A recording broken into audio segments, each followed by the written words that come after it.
1984, George Orwell. Chapter 11. "We can come here once again," said Julia. "It's generally safe to use any hideout twice, but not for another month or two, of course." As soon as she woke up, her demeanor had changed. She became alert and businesslike, put her clothes on, knotted the scarlet sash about her waist, and began arranging the details of the journey home. It seemed natural to leave this to her. She obviously had a practical cunning which Winston lacked, and she seemed also to have an exhaustive knowledge of the countryside round London, stored away from innumerable community hikes. The route she gave him was quite different from the one by which he had come, and brought him out at a different railway station. "Never go home the same way as you went out," she said, as though enunciating an important general principle. She would leave first, and Winston was to wait half an hour before following her. She had named a place where they could meet after work, 4 evenings hence. It was a street in one of the poorer quarters, where there was an open market which was generally crowded and noisy.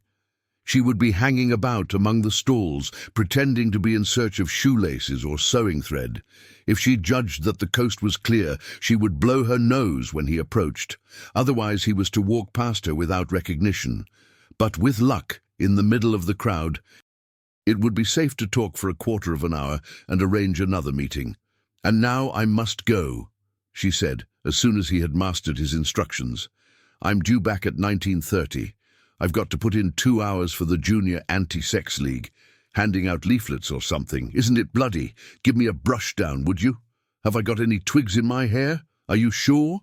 Then goodbye, my love, goodbye." She flung herself into his arms, kissed him almost violently, and a moment later pushed her way through the saplings and disappeared into the wood with very little noise. Even now he had not found out her surname or her address. However, it made no difference, for it was inconceivable that they could ever meet indoors or exchange any kind of written communication. As it happened, they never went back to the clearing in the wood. During the month of May, there was only one further occasion on which they actually succeeded in making love. That was in another hidden place known to Julia, the belfry of a ruinous church in an almost deserted stretch of country where an atomic bomb had fallen 30 years earlier. It was a good hiding place when once you got there, but the getting there was very dangerous. For the rest, they could meet only in the streets, in a different place every evening, and never for more than half an hour at a time. In the street it was usually possible to talk, after a fashion. As they drifted down the crowded pavements, not quite abreast and never looking at one another, they carried on a curious, intermittent conversation, which flicked on and off like the beams of a lighthouse, suddenly nipped into silence by the approach of a party uniform or the proximity of a telescreen, then taken up again minutes later in the middle of a sentence, then abruptly cut short as they parted at the agreed spot, then continued almost without introduction on the following day. Julia appeared to be quite used to this kind of conversation, which she called talking by installments. She was also surprisingly adept at speaking without moving her lips. Just once in almost a month of nightly meetings, they managed to exchange a kiss. They were passing in silence down a side street. Julia would never speak when they were away from the main streets. When there was a deafening roar, the earth heaved and the air darkened, and Winston found himself lying on his side, bruised and terrified.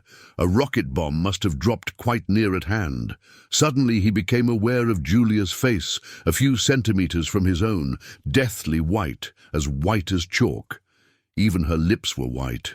She was dead. He clasped her against him and found that he was kissing a live, warm face, but there was some powdery stuff that got in the way of his lips. Both of their faces were thickly coated with plaster. There were evenings when they reached their rendezvous, and then had to walk past one another without a sign, because a patrol had just come round the corner or a helicopter was hovering overhead. Even if it had been less dangerous, it would still have been difficult to find time to meet. Winston's working week was 60 hours, Julia's was even longer, and their free days varied according to the pressure of work and did not often coincide. Julia, in any case, seldom had an evening completely free. She spent an astonishing amount of time in attending lectures and demonstrations, distributing literature for the Junior Anti-Sex League, preparing banners for Hate Week, making collections for the Savings Campaign, and such-like activities. It paid, she said. It was camouflage. If you kept the small rules, you could break the big ones. She even induced Winston to mortgage yet another of his evenings by enrolling himself for the part-time munition work, which was done voluntarily by zealous party members. So, one evening every week, Winston spent 4 hours of paralyzing boredom, screwing together small bits of metal, which were probably parts of bomb fuses, in a drafty, ill-lit workshop where the knocking of hammers mingled drearily with the music of the telescreens. When they met in the church tower, the gaps in their fragmentary conversation were filled up. It was a blazing afternoon. The air in the little square chamber above the bells was hot and stagnant and smelt overpoweringly of pigeon dung. They sat talking for hours on the dusty, twig-littered floor, one or other of them getting up from time to cast a glance through the arrow slits and make sure that no one was coming. Julia was 26 years old. She lived in a hostel with 30 other girls. "Always in the stink of women, how I hate women," she said parenthetically, and she worked, as he had guessed, on the novel writing machines in the fiction department. She enjoyed her work, which consisted chiefly in running and servicing a powerful but tricky electric motor. She was not clever, but was fond of using her hands and felt at home with machinery. She could describe the whole process of composing a novel, from the general directive issued by the planning committee down to the final touching up by the rewrite squad. But she was not interested in the finished product. She didn't much care for reading, she said. Books were just a commodity that had to be produced, like jam or bootlaces. She had no memories of anything before the early 60s, and the only person she had ever known who talked frequently of the days before the revolution was a grandfather who had disappeared when she was 8. At school, she had been captain of the hockey team and had won the gymnastics trophy 2 years running. She had been a troop leader in the Spies and a branch secretary in the Youth League before joining the Junior Anti-Sex League. She had always borne an excellent character. She had even, an infallible mark of good reputation, been picked out to work in pornosec, the subsection of the fiction department which turned out cheap pornography for distribution among the proles. It was nicknamed Muck House by the people who worked in it, she remarked. There she had remained for a year, helping to produce booklets in sealed packets with titles like Spanking Stories or One Night in a Girls' School, to be bought furtively by proletarian youths who were under the impression that they were buying something illegal. "What are these books like?" said Winston curiously. "Oh, ghastly rubbish. They're boring, really. They only have 6 plots, but they swap them round a bit. Of course, I was only on the kaleidoscopes. I was never in the rewrite squad. I'm not literary, dear, not even enough for that." He learned with astonishment that all the workers in pornosec, except the heads of the departments, were girls. The theory was that men, whose sex instincts were less controllable than those of women, were in greater danger of being corrupted by the filth they handled. "They don't even like having married women there," she added.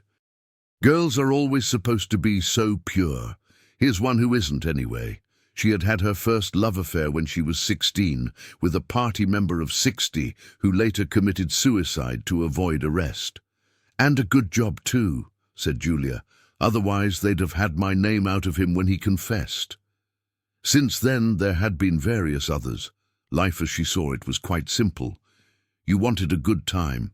They, meaning the party, wanted to stop you having it. You broke the rules as best you could. She seemed to think it just as natural that they should want to rob you of your pleasures as that you should want to avoid being caught. She hated the party and said so in the crudest words, but she made no general criticism of it. Except where it touched upon her own life, she had no interest in party doctrine. He noticed that she never used newspeak words except the ones that had passed into everyday use. She had never heard of the Brotherhood and refused to believe in its existence. Any kind of organized revolt against the party, which was bound to be a failure, struck her as stupid. The clever thing was to break the rules and stay alive all the same. He wondered vaguely how many others like her there might be in the younger generation, people who had grown up in the world of the revolution, knowing nothing else, accepting the party as something unalterable, like the sky, not rebelling against its authority, but simply evading it, as a rabbit dodges a dog. They did not discuss the possibility of getting married. It was too remote to be worth thinking about. No imaginable committee would ever sanction such a marriage, even if Catherine, Winston's wife, could somehow have been got rid of. It was hopeless, even as a daydream. "What was she like, your wife?" said Julia. "She was... Do you know the newspeak word good-thinkful? Meaning naturally orthodox, incapable of thinking a bad thought? No, I didn't know the word, but I know the kind of person right enough." He began telling her the story of his married life, but curiously enough she appeared to know the essential parts of it already. She described to him, almost as though she had seen or felt it, the stiffening of Catherine's body as soon as he touched her, the way in which she still seemed to be pushing him from her with all her strength, even when her arms were clasped tightly round him. With Julia, he felt no difficulty in talking about such things. Catherine, in any case, had long ceased to be a painful memory and became merely a distasteful one. "I could have stood it if it hadn't been for one thing," he said. He two-eyed her about the frigid little ceremony that Catherine had forced him to go through on the same night every week. She hated it, but nothing would make her stop doing it. She used to call it, "But you'll never guess." "Our duty to the party," said Julia promptly. "How did you know that?" "I've been at school too, dear. Sex talks once a month for the over-16s, and in the youth movement. They rub it into you for years. I dare say it works in a lot of cases, but of course you can never tell. People are such hypocrites." She began to enlarge upon the subject. With Julia, everything came back to her own sexuality.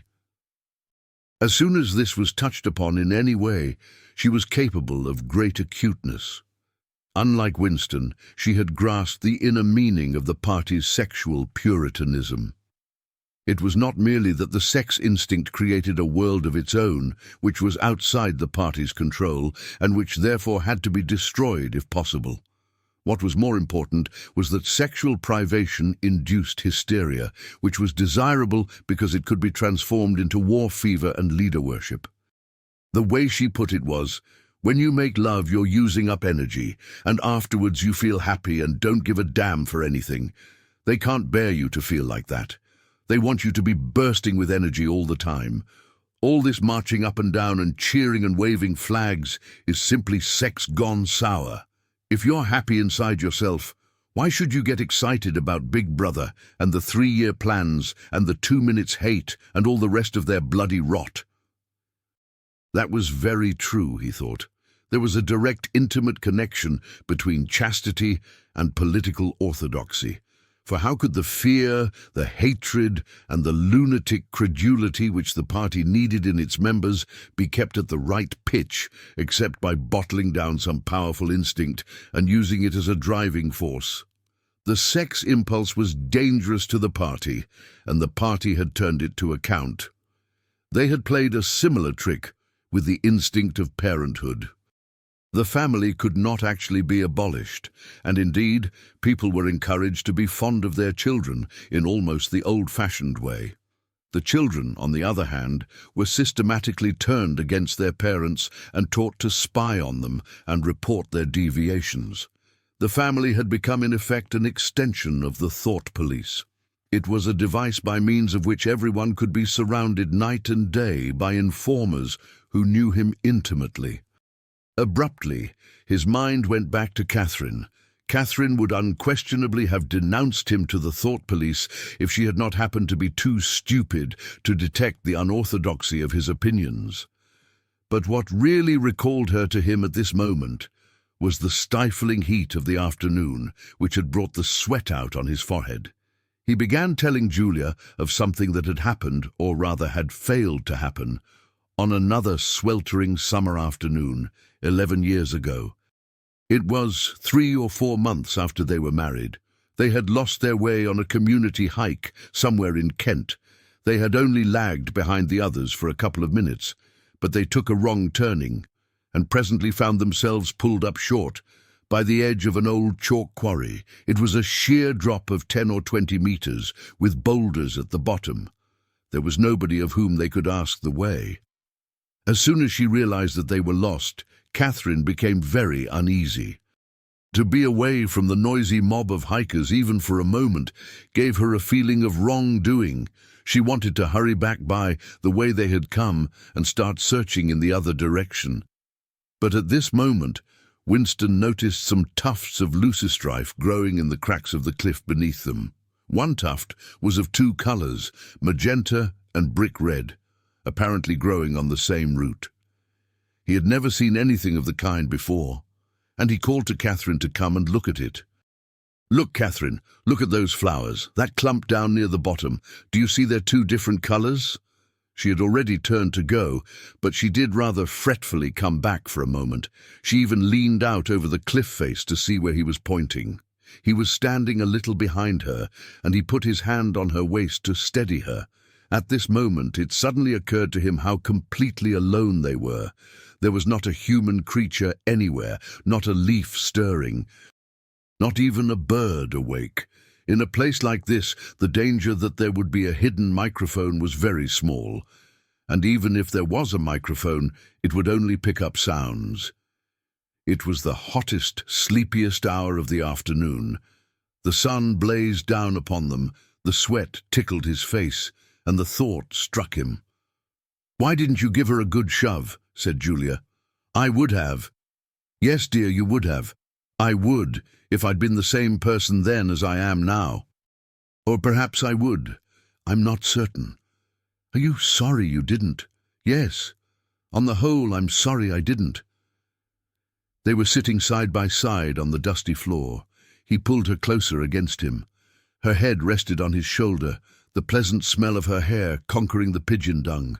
She was very young, he thought. She still expected something from life. She did not understand that to push an inconvenient person over a cliff solves nothing. "Actually, it would have made no difference," he said. "Then why are you sorry you didn't do it?" "Only because I prefer a positive to a negative. In this game that we're playing, we can't win. Some kinds of failure are better than other kinds, that's all." He felt her shoulders give a wriggle of dissent. She always contradicted him when he said anything of this kind. She would not accept it as a law of nature that the individual is always defeated. In a way, she realized that she herself was doomed, that sooner or later the thought police would catch her and kill her.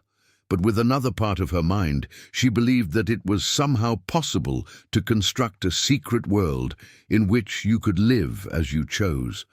All you needed was luck and cunning and boldness. She did not understand that there was no such thing as happiness, that the only victory lay in the far future, long after you were dead, that from the moment of declaring war on the party, it was better to think of yourself as a corpse. "We are the dead," he said. "We're not dead yet," said Julia prosaically. "Not physically, 6 months, a year, 5 years conceivably. I am afraid of death. You are young, so presumably you're more afraid of it than I am. Obviously we shall put it off as long as we can, but it makes very little difference. So long as human beings stay human, death and life are the same thing." "Oh, rubbish. Which would you sooner sleep with, me or a skeleton?" Don't you enjoy being alive? Don't you like feeling, this is me, this is my hand, this is my leg, I'm real, I'm solid, I'm alive. Don't you like this? She twisted herself round and pressed her bosom against him. He could feel her breasts, ripe yet firm, through her overalls. Her body seemed to be pouring some of its youth and vigor into his. Yes, I like that, he said. Then stop talking about dying. And now listen, dear, we've got to fix up about the next time we meet. We may as well go back to the place in the wood. We've given it a good long rest, but you must get there by a different way this time. I've got it all planned out. You take the train. But look, I'll draw it out for you. And in her practical way, she scraped together a small square of dust, and with a twig from a pigeon's nest began drawing a map on the floor.